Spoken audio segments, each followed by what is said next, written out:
Welcome back. I'm Di, and today I am bringing you my November wrap-up.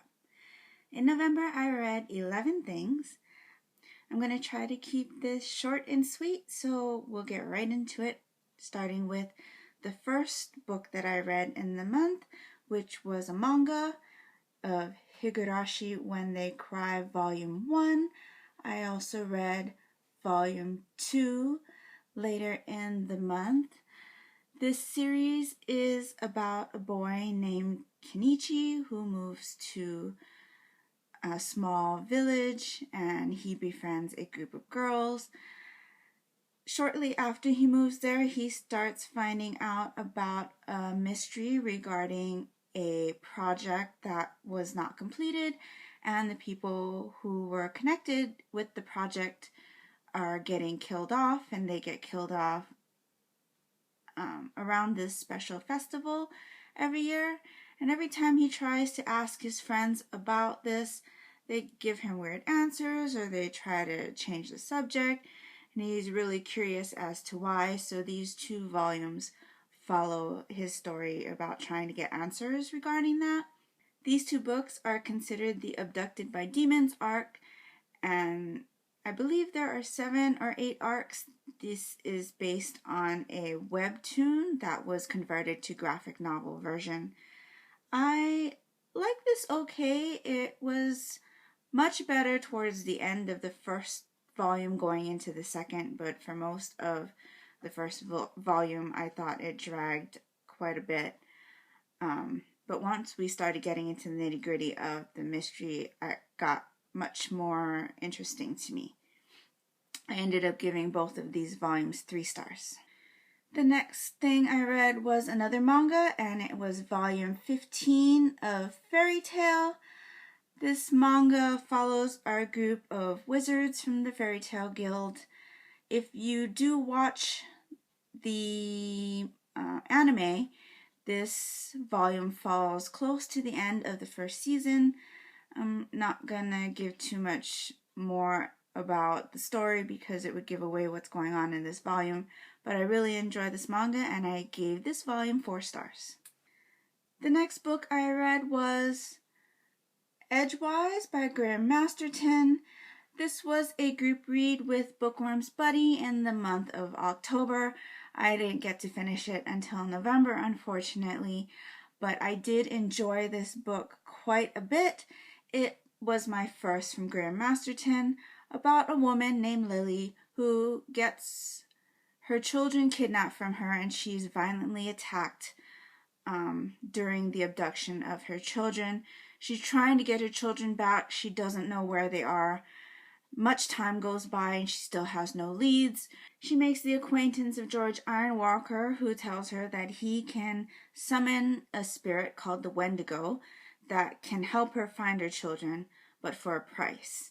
In her desperation, she agrees to this arrangement, but once the Wendigo finds her kids and Lily figures out what the Wendigo does in order to retrieve her children, she doesn't agree with that, and she has a hard time swallowing what she's agreed to, and so she backs out of the deal, and the story takes off from there.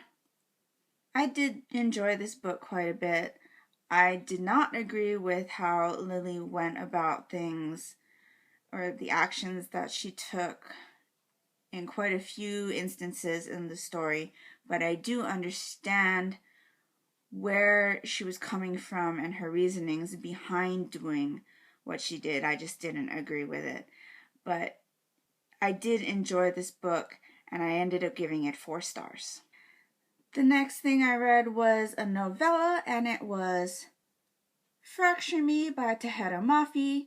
This is volume 2.5 in the Shatter Me series. This was a very short novella. I think it's a little over 60-something pages. This follows Adam after the events of Unravel Me, and I didn't think that this story added much to the overall story in the series, so I think if you are looking to read this series, you could probably skip this one. It was enjoyable. I gave it 3 stars. The next book I read was Nosferatu by Joe Hill. This was my first Joe Hill book. I started reading this on audiobook and then switched over to ebook from Scribd. This book follows Vic McQueen when she's about 7 years old. She finds out that she can find things she's missing by using the Shortaway Bridge. And it is a magical bridge where she can get to it on her bicycle. So, for example, at the beginning of the book, her mom loses a bracelet. She uses the Shortaway Bridge to go back to where she thinks her mom lost it and finds it, brings it back.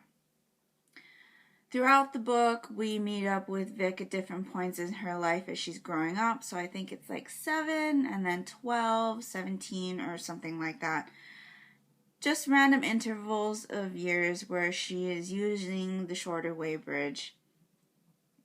Then we also have a second storyline where we have Charles Manx, and he is a person who likes to abduct children to his magical playland called Christmasland, where what kid wouldn't want to go to Christmasland? And he thinks that he is saving these kids by taking them to Christmasland, because if he left them with their parents, bad things would happen to them. Well, when Vic is a little older, she takes a journey on her Shortaway Bridge and meets Maggie Lee. And Maggie Lee has a gift of her own, which I won't go into here. But Maggie Lee tells her that she is the only one that can find Charles Manx by using the Shortaway Bridge. Well, Vic gets older and she gets into a scuffle with her mom, and she goes out looking for trouble when she's an older teen. And she meets Charles Manx, and he wants to keep her at Christmasland, but she immediately tries to get away and is successful and is the only one that has ever succeeded in leaving Christmasland. Well, Manx comes after her, and in his rage, he does some things that get him arrested and put away for many, many years. Years later, we meet up with Vic as an adult, and Manx gets released, and now he has revenge on his mind. Just so happens that Vic now has a young son, Wayne, and Charles Manx goes after him and takes him to Christmasland. So now Vic is on a mission to get her son back from Charles Manx and put an end to him once and for all. Like I mentioned, I did start this on audiobook. It is narrated by Kate Mulgrew, I believe, who was on Star Trek. She does a very good job at narrating the voices, but I wasn't prepared for the amount of vulgar language that was in the novel. As I said, this was my first Joe Hill book, and just listening to vulgar language was bothering my ears, and I wasn't enjoying the story as much as I knew I would if I wasn't hearing it. So I switched to an ebook copy at Scribd, and I finished out the book there. I did about 50% audio, 50% ebook. I really enjoyed this. I did not think it was creepy, like it would keep me up at night, but it's definitely a thriller. I was always interested to know what's going on with Charles Manx, what is his next move, and how is Vic gonna stop him. I do have more of my thoughts in a review post on my blog, so if you're interested in reading more about what I thought on this novel, then please go check it out there. I will link it down in the description box below. I gave this book 4 stars. Then I read Ignite Me, which is the 3rd book in the Shatter Me series by Tahereh Mafi. I buddy read this again with the lovely Christina DeVries. I will link her channel down below. Please check her out. It was great buddy reading this entire series with her. This series, if you don't know, is about a girl named Juliet, and she has the power to kill people with her touch. If you watched my wrap-up last month, you'll know that I was pretty disappointed with Juliet's character in the second book. In this book, though, that changed my thoughts on her character completely. She was back to the character that I perceived her to be in the first book. This was much more enjoyable also, and it revived my interest in dystopian trilogies. For a while there, I was just not gonna pick up another one because my experience with them has not been great, especially with a last book in the series that I've been highly disappointed in the last installments of dystopian trilogies previously. But this last installment I was pretty pleased with. It is not without its faults. I again have more of my thoughts in a review post on my blog if you'd like to check that out there. I ended up giving this book 4 stars as well. The next things I read was another set of manga, and it was volumes 8, 9, and 10 of the manga Blackbird by Kanoko Sakura Koji. This series follows a girl named Misao who at 16 is told that she is the bride of prophecy. This means that any demon clan who can obtain her will prosper, and so several demons are out to get her. For that purpose alone, she has a childhood friend named Kyo who comes back and is essentially her protector. Turns out that Kyo is actually the head of a demon clan himself. The demon clan he is the head of is the Tengu, which is a bird type of demon. I enjoy this series very much.